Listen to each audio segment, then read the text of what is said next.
PhD করা এটা তো অনেকের কাছেই একটা বিরাট স্বপ্ন, তাই না? কিন্তু সত্যি বলতে কি, এই স্বপ্ন পূরণের রাস্তাটা কিন্তু বেশ কঠিন। আর আজকাল এই কঠিন রাস্তাকে একটু সহজ করার জন্যই কিন্তু কিছু নতুন সার্ভিস বা পরিষেবা সামনে এসেছে। তো চলুন আজ আমরা সেই একাডেমিক সাপোর্ট সিস্টেমের জগৎটাকেই একটু খুঁটিয়ে দেখব। পিএইচডির কথা ভাবলেই আমাদের মাথায় কি আসে? হয়তো এমন একটা ছবি, একা একা লাইব্রেরিতে রাতের পর রাত জেগে কেউ গবেষণা করছেন। কিন্তু এই যে একটা ধারণা যে পিএইচডি মানেই একলা চলার পথ, এটা কি আসলেই সত্যি? নাকি এই একাকিত্বটাই একজন গবেষকের জন্য সবচেয়ে বড় চ্যালেঞ্জ হয়ে দাঁড়ায়? দেখুন, ব্যাপারটা হলো একেবারে শুরু থেকে, মানে গবেষণার টপিক ঠিক করা থেকে শুরু করে একদম শেষ ধাপ অর্থাৎ ফাইনাল ডিফেন্স পর্যন্ত পুরো জার্নিটাই কিন্তু ছোট বড় নানা চ্যালেঞ্জে ভরা। আর সত্যি বলতে এই পুরো পথটা একা পাড়ি দেওয়া অনেক সময় প্রায় অসম্ভব মনে হতে পারে।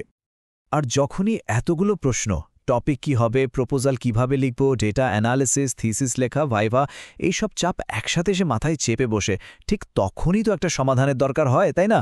আর এই দরকার থেকেই জন্ম নিয়েছে এক নতুন ধরনের সাপোর্ট সিস্টেমের বাজার। তো আজকের এই আলোচনায় আমরা কয়েকটা ধাপে পুরো বিষয়টা বোঝার চেষ্টা করব। প্রথমে দেখব পিএইচডির চাপগুলো ঠিক কী, তারপর জানব এই রিসার্চ পার্টনারদের উত্থানের গল্পটা। এরপর আমরা খুঁটিয়ে দেখব তারা ঠিক কী ধরনের সাপোর্ট দেয়, এর পেছনে কারা থাকে, আর তাদের সততার প্রতিশ্রুতিটাই বা কী। আর সবশেষে আমরা ভাবব, এটাই কি একাডেমিক গবেষণার ভবিষ্যৎ? আচ্ছা, তাহলে প্রথমেই প্রশ্ন আসে, মূল সমস্যাটা ঠিক কোথায়? মানে এমন কি চাপ আছে যার সমাধান করার জন্য এই সার্ভিসগুলো তৈরি হয়েছে? দেখুন, পিএইচডির রাস্তাটা কিন্তু একদম সোজাসাপটা নয়। অনেকগুলো হার্ডেল পার করতে হয়। যেমন ধরুন, শুরুতেই ইউজিসি নেট বা গেটের মতো কঠিন পরীক্ষায় পাশ করতে হয়। তারপর আছে প্রায় বছরখানেকের বাধ্যতামূলক কোর্সওয়ার্ক। এখানেই শেষ না, অনেক জায়গায় তো থিসিস জমা দেওয়ার আগেই এক দুটো রিসার্চ পেপার পাবলিশ করার চাপ থাকে।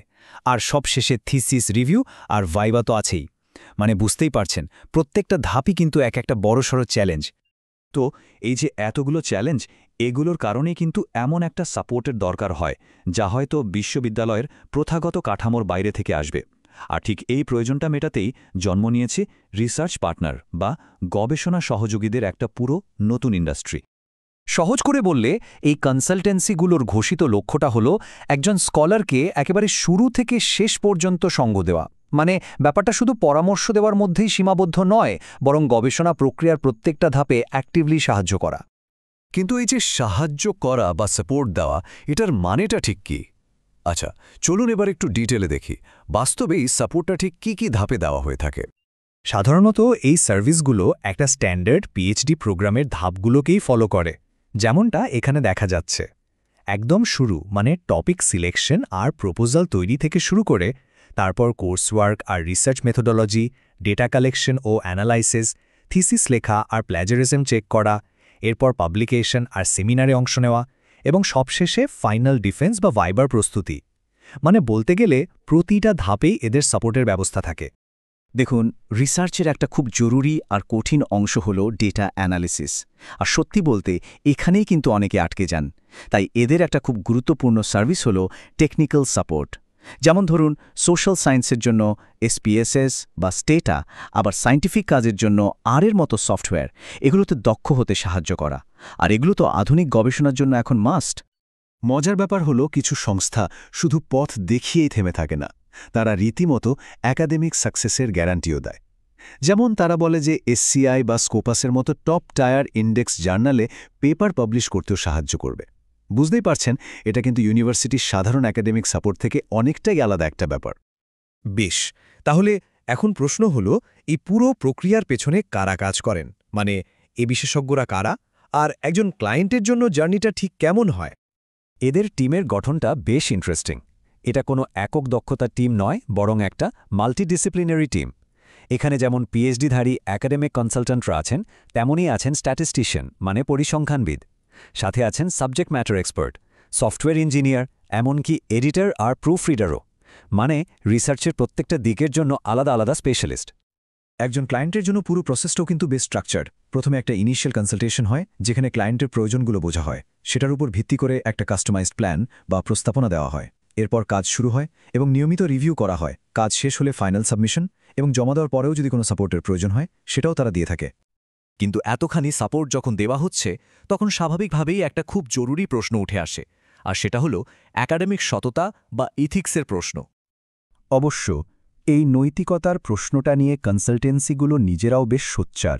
তারা কিন্তু খুব স্পষ্টভাবেই দাবি করে যে তারা কোনো ধরনের ঘোস্ট রাইটিং বা অন্যের হয়ে লিখে দেওয়ার মতো অনৈতিক কাজ একদমই করে না। তাদের মূল প্রতিশ্রুতিটাই হল সব কাজ হবে অরিজিনাল এবং প্ল্যাজারিজম ফ্রি। আর তাদের এই দাবিটাকে সত্যি প্রমাণ করার জন্য তারা ইন্ডাস্ট্রির সেরা কিছু টুলস ব্যবহার করে।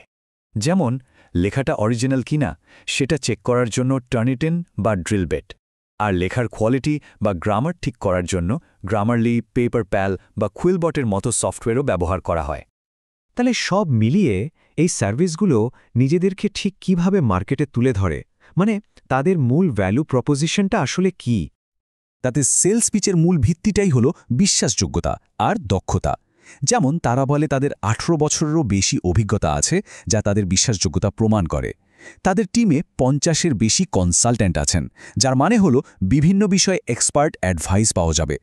তারা এন্ড টু এন্ড সার্ভিস দেয়, মানে পিএইচডির জন্য আর কোথাও যেতে হবে না। আর সবচেয়ে বড় কথা, সময় মতো ডেলিভারির গ্যারান্টি, যা ইউনিভার্সিটির ডেডলাইনের সাথে মিলিয়ে করা হয়। শেষ পর্যন্ত তাদের চূড়ান্ত মেসেজটা তাহলে কি দাঁড়ালো? এটাই যে পিএইচডির মতো একটা কঠিন আর লম্বা জার্নিকে তারা একটা গোছানো, ম্যানেজেবল প্রজেক্টে বদলে দেবে। তাদের ট্যাগলাইনটাই যেন সব বলে দেয়, রিসার্চ সিম্পলিফাইড, সাকসেস অ্যাসিওর্ড, মানে গবেষণা হবে সহজ আর সাফল্য হবে নিশ্চিত। এই সব কিছু জানার পর আমাদের মনে একটা বড় প্রশ্ন কিন্তু থেকেই যায়, একাডেমিক সাপোর্টের এই যে নতুন মডেল, এটাই কি তাহলে গবেষণার ভবিষ্যৎ? আর যদি এটাই সত্যি হয়, তাহলে আমাদের জ্ঞানচর্চা আর পাণ্ডিত্যের যে চিরাচরিত ধারণা, সেটার ওপর এর প্রভাব ঠিক কী হতে পারে? এটা কিন্তু ভাবার মতো একটা বিষয়।